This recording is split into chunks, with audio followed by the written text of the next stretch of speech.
There comes a moment in every soul's journey when silence becomes louder than words, when the people who once felt like gravity, anchoring you, defining you, begin to feel like weight. And you don't know when it happened, only that it did. You wake up one day and realize the laughter doesn't echo the same.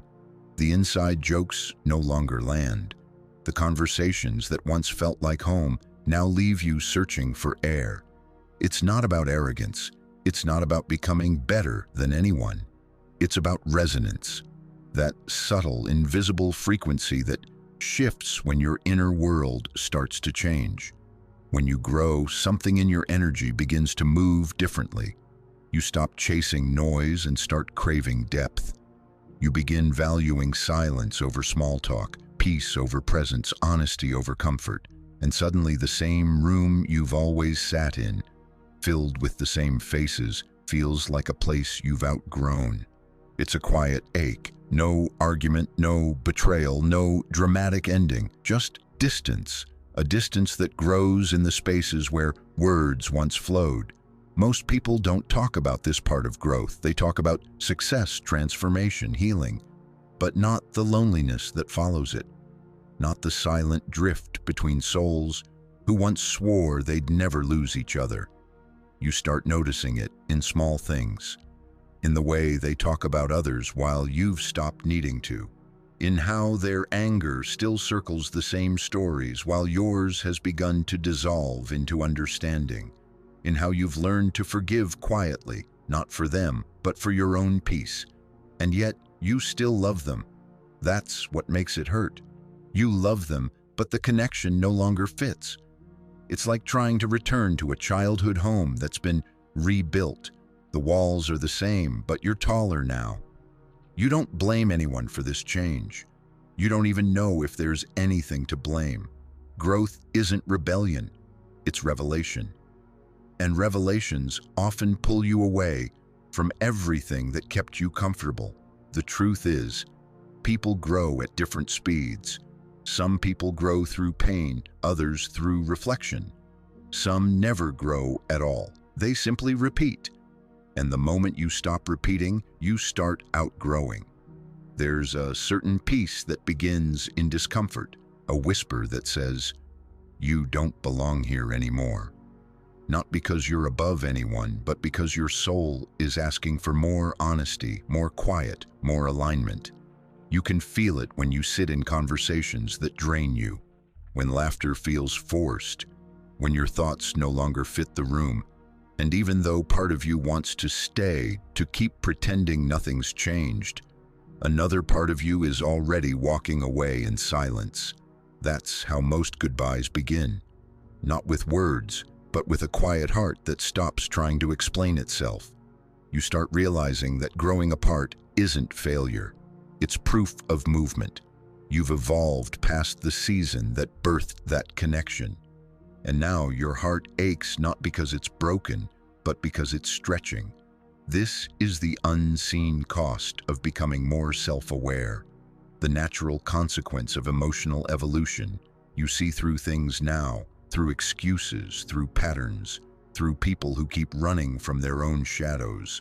And you can't unsee it. You can't pretend it doesn't matter.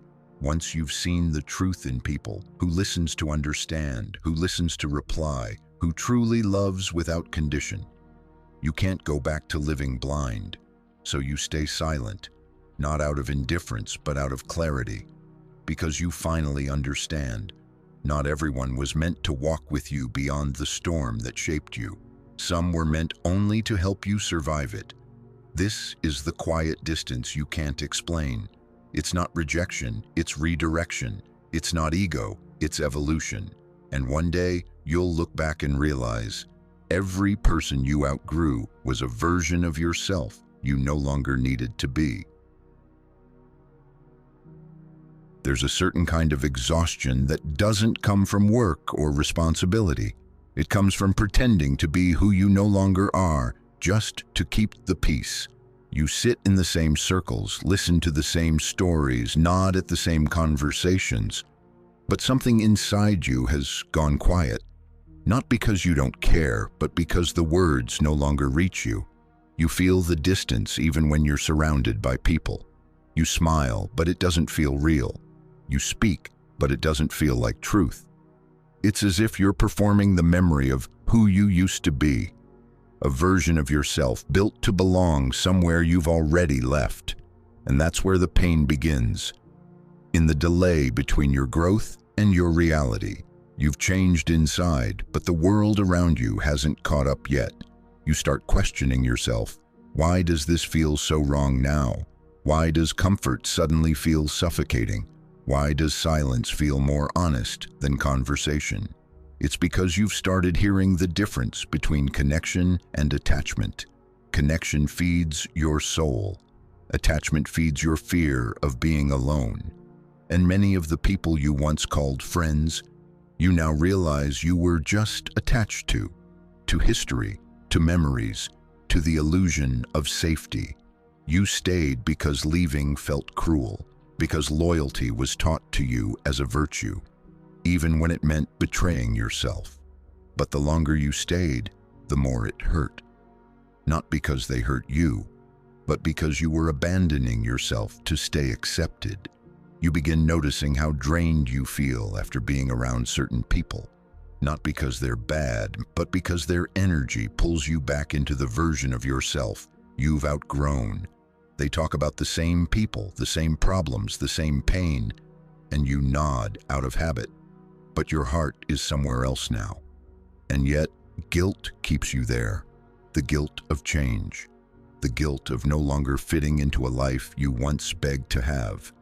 You tell yourself, maybe I'm just too sensitive, or maybe I'm expecting too much. But deep down, you know, it's not that you expect too much, it's that you've learned to expect something real. The realness that doesn't demand pretending. The peace that doesn't require noise. The presence that doesn't require performance. But how do you walk away without feeling like a villain? How do you tell people you love, I can't keep shrinking to stay beside you? You don't. You can't. Because most people won't understand until they grow too. To them, your silence will look like distance. Your boundaries will look like arrogance. Your peace will look like disconnection. And that's the tragedy of growth. You'll be misunderstood by the very people you outgrew. They'll call you cold, distant, different. And they'll be right. You are different. You had to be to survive the version of you that used to tolerate what you now cannot. There's a strange pain in realizing that love isn't always enough to keep people close, that sometimes growth becomes the wedge that separates what love alone cannot hold together. You begin to see that compatibility isn't just about shared interests, it's about shared evolution. Two people can care deeply for each other and still walk in opposite directions of truth. And so, you stay for a while. You stay because you hope it's just a phase. You stay because you remember the laughter, the history, the warmth. You stay because leaving means accepting that what once felt eternal is now over. But every day you stay, a part of you fades. Your energy dims. Your voice softens into something smaller than truth. And you begin to wonder which is worse, losing them or losing yourself. Most people choose the first loss. They stay, they shrink. They adjust to an emotional cage that feels familiar. But the soul has a way of rebelling. Eventually, even your silence begins to ache.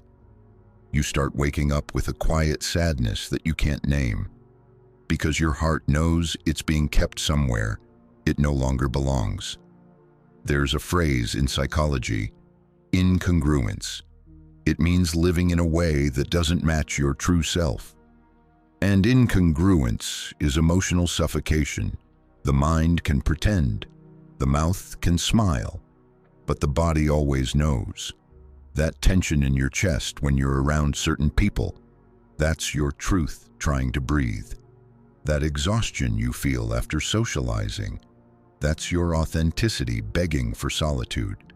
That feeling that you're off, even when nothing is wrong, that's your intuition whispering, It's time to move. But movement requires courage, and courage means loss. Not everyone is ready for that, so some stay and call it loyalty. But deep down, it's fear. Fear of loneliness, of being misunderstood, of starting over. You see, the pain of staying is not just emotional, it's spiritual. Every time you deny your own growth, you disconnect from your purpose. You build a home out of habits that no longer feed you. You decorate your cage with nostalgia. And though the world applauds your consistency, your soul mourns your truth. This is why so many people feel stuck without knowing why. They've confused comfort with connection and habit with happiness. They've mistaken the familiarity of the past for the belonging of the present. And so they live in rooms where their hearts can't breathe, surrounded by people who still talk to their old selves. It's a quiet suffering, the kind that doesn't show on your face, but echoes in your thoughts when the day ends. You scroll through your phone, searching for a spark of understanding, but everything feels empty. You wonder why the world feels smaller. It's because your soul has outgrown its walls. Here's the truth. Outgrowing people is inevitable. Outgrowing yourself is growth. But staying in places you've outgrown, that's self-abandonment. And that's the real pain, not the loss of others, but the slow loss of yourself, disguised as loyalty, because you can't stay small and be free at the same time. And the moment you choose peace over people-pleasing, the world begins to rearrange itself around who you're becoming. Every bond we form is a reflection of who we were at the moment it began. Our friendships, our circles, our lovers, they mirror the emotional language we once spoke, and like languages, some we outgrow. We meet people not by accident but by alignment. When you were lost, you attracted other wanderers. When you were insecure, you bonded with those who needed validation too. When you were healing, you found the ones who carried their own quiet pain. But as you evolve, the frequency shifts. The same words sound different. The same laughter no longer carries warmth. Because it was never about the words or the laughter. It was about resonance. Psychologically, human connection is driven by familiarity. We are drawn to what feels known, even if it hurts. The mind equates familiarity with safety, and so we repeat patterns that echo our earliest experiences.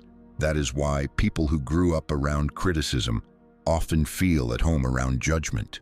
Why those who were ignored often chase those who can't give attention freely. And why love, for many, begins as an attempt to rewrite an old wound. The people you once needed, they matched your inner script. They spoke the same emotional dialect. They understood your chaos, your doubts, your unspoken fears. And together, you survived seasons that would have broken you alone. But healing changes the script. It teaches you to recognize what once felt normal as what it truly was, a cycle. And the moment you break the cycle, you stop matching the vibration of those who remain in it. That's when the drifting begins. You start craving quieter truths. You stop chasing closure from people who can't give it. You learn that not every argument needs resolution, and not every bond needs revival, because awareness rewires your emotional gravity. You no longer orbit around guilt. You orbit around peace. To the mind, this feels like loss. To the soul, it feels like liberation. Psychologists call this process differentiation. It's the ability to hold your own identity, even in the presence of others. When you were younger, you sought belonging, often at the cost of authenticity. But growth reverses that order. You start choosing authenticity even if it costs belonging. And that's what scares people. Because once you begin thinking for yourself, you become unpredictable to those who depended on your conformity. Many relationships are built not on love, but on mutual avoidance. Two people agreeing, often unconsciously, to never outgrow each other's wounds. The friendship that survives on gossip, the partnership sustained by shared insecurity, the bond glued together by complaining. All of these depend on sameness. The moment one person heals, the balance breaks. Because healing exposes truth. It forces both people to confront whether their connection was rooted in growth or in pain. This is why people resist your transformation, not because they hate who you're becoming, but because your growth forces them to face who they're not yet ready to be. They'll say you've changed, and you have. You've started honoring the parts of yourself that used to apologize for existing. You've begun loving in ways that don't demand approval. You've learned that solitude is not punishment, it's preparation. And deep within, you sense an emerging calm, the calm of self-recognition. You used to crave being understood. Now you crave understanding yourself. You used to fear being alone. Now you fear being surrounded by what doesn't feel right. This shift is psychological, but it feels spiritual, because it's the death of the false self, the persona built from pleasing, performing, and proving. And in its place, the real self begins to breathe. But growth has a paradox. It expands you inwardly while shrinking your world outwardly. Your circle gets smaller, but your peace gets larger. Your conversations become fewer but more meaningful. Your ambitions become quieter but truer. And still, there's grief, because every new version of you requires a funeral for the old one, and for those who loved that version. We rarely talk about that kind of mourning, the mourning that comes with self-discovery, the ache of realizing you can't unlearn the truth, even if it costs you companionship. But there's also beauty in it, because the space left by those who no longer resonate is not emptiness. It's possibility. It's the silence where new connections can form, rooted not in need, but in mutual evolution. You begin to see that love is not about keeping people close. It's about allowing freedom, theirs and yours. You can love someone deeply and still release them without resentment. You can honor what was without clinging to what's gone. That's emotional maturity, to bless a memory without demanding a future. You understand now that every person you outgrew was essential. They reflected a chapter of your becoming. They taught you something your soul needed to learn: patience, forgiveness, resilience, self-worth. Without them, you wouldn't have reached this level of clarity, and so you stop labeling people as toxic or wrong. You simply accept that some energies are temporary, that not all love is meant to last, some is meant to awaken. You stop resenting endings. You start respecting timing. There's wisdom in the ebb and flow of human connection, the quiet truth that we meet each other at the level of our awareness. And when one person ascends, the path diverges. It's not rejection. It's the universe rearranging your relationships to match your next stage of consciousness. And though the process feels lonely, it's sacred, because for the first time, you're no longer building your identity around others. You're building it around truth. That's why we outgrow people we once needed, because the need was never about them. It was about what they represented: the lesson, the mirror, the comfort, the pain. And when the lesson completes, the mirror fades. You'll know it's time when peace feels more honest than explanation, when silence feels lighter than conversation, when staying feels like self-betrayal. That's not loss, that's alignment. At first, letting go feels like dying in slow motion. The silence after connection, the space where someone's voice used to echo, the empty chair that once held laughter, it all feels unbearable. But eventually, that silence stops echoing pain. It starts sounding like clarity. You realize you don't need to fill it anymore. That peace isn't found in replacing people. It's found in remembering yourself. Something subtle happens inside you. You stop reaching for your phone to share every thought. You stop rehearsing the things you wish you'd said. You stop analyzing what went wrong, and instead, you start observing your own breath. Slow, steady, enough. There's a moment when your mind stops arguing with reality. You stop wanting them to understand. You stop trying to be understood. You simply accept that what once was beautiful has completed its purpose. Acceptance isn't giving up, it's growing up. It's the moment your energy returns to you, all the attention you used to pour into maintaining what's gone. It flows back into your own becoming. You start to see your life differently. The chaos you once called normal now feels heavy. The drama that once entertained you now feels wasteful. You begin valuing stillness. You find yourself drawn to simple things.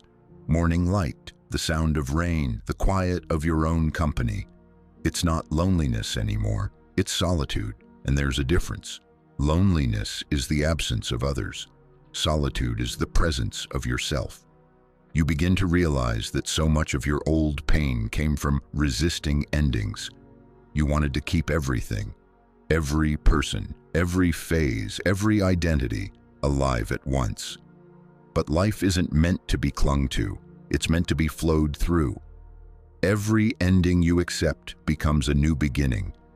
Every release creates space for something truer, and this realization is freeing because you no longer measure love by its length, but by its sincerity. You no longer measure connection by its intensity, but by its peace. You no longer measure life by what stays, but by what teaches. You start forgiving more, not because they asked, but because you understand. You see now that everyone was doing the best they could with their level of awareness, including you. Forgiveness becomes easier when you stop expecting people to be who they cannot yet be, when you stop demanding closure from those who are still running from their own. And in that surrender, something beautiful begins to happen. You feel lighter. The heaviness you carried for years, the stories, the resentments, the what-ifs, they begin to dissolve, not through force, but through understanding. You see, holding on isn't love. Holding on is fear, fear that without them you won't recognize yourself. But you've learned now, the self you were protecting no longer exists.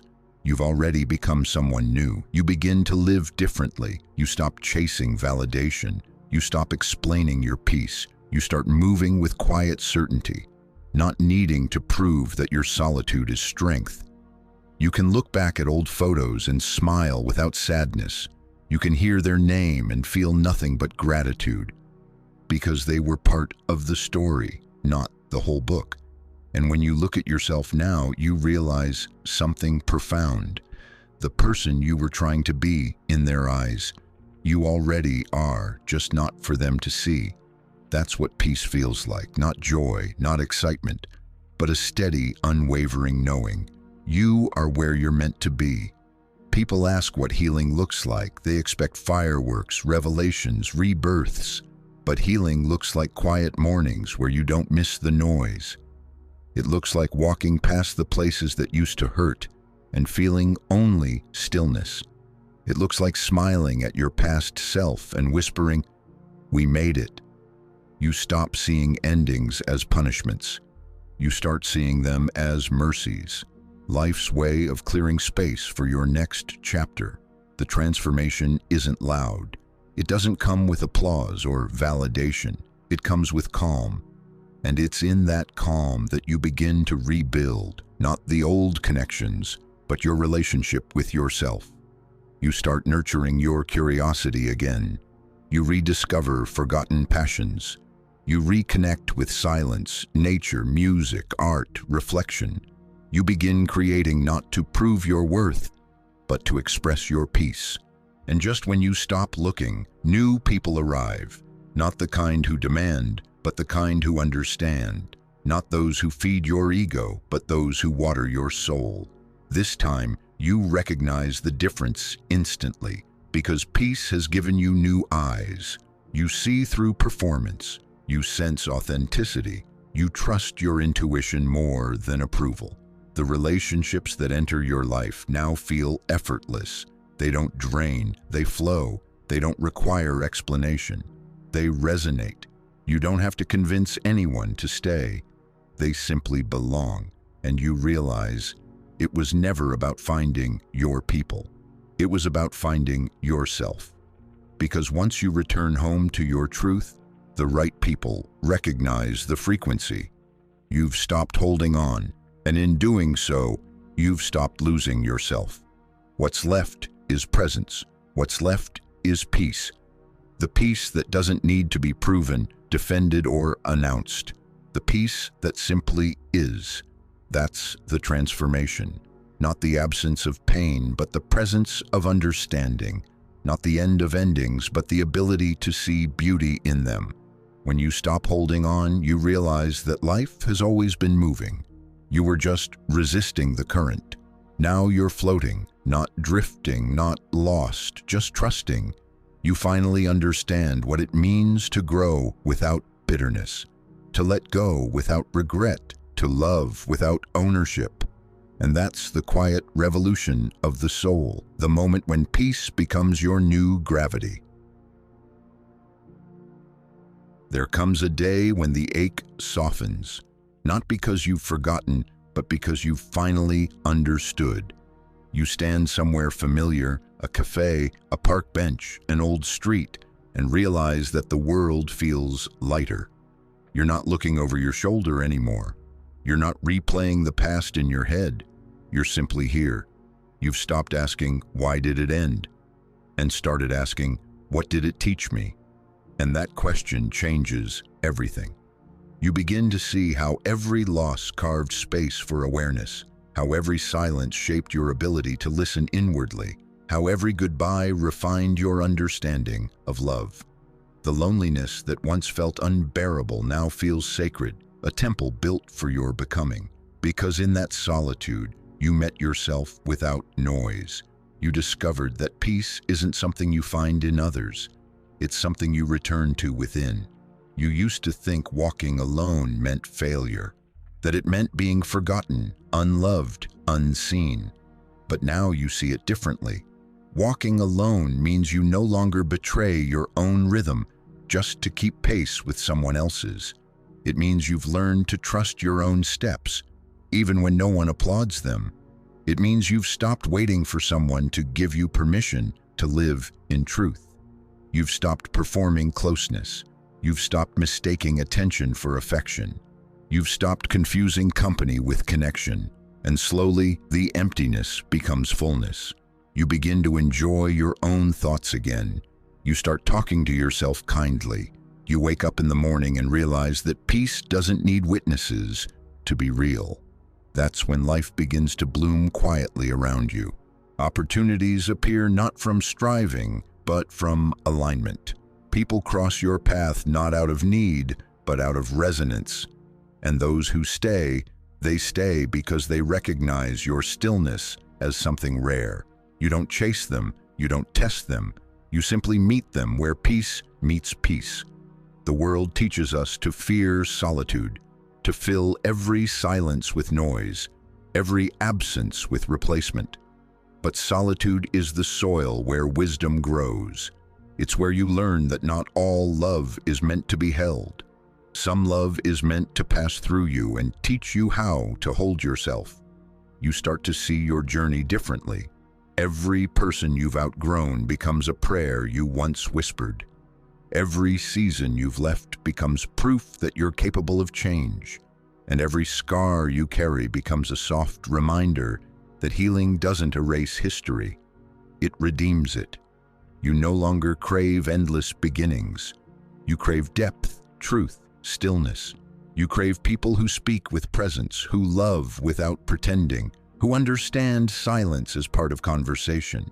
And when you find them, you recognize them instantly because they feel like peace, not excitement, like calm, not chaos, like continuation, not distraction.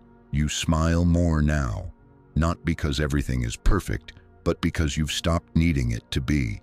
You trust the unfolding. You let things come and go without forcing them.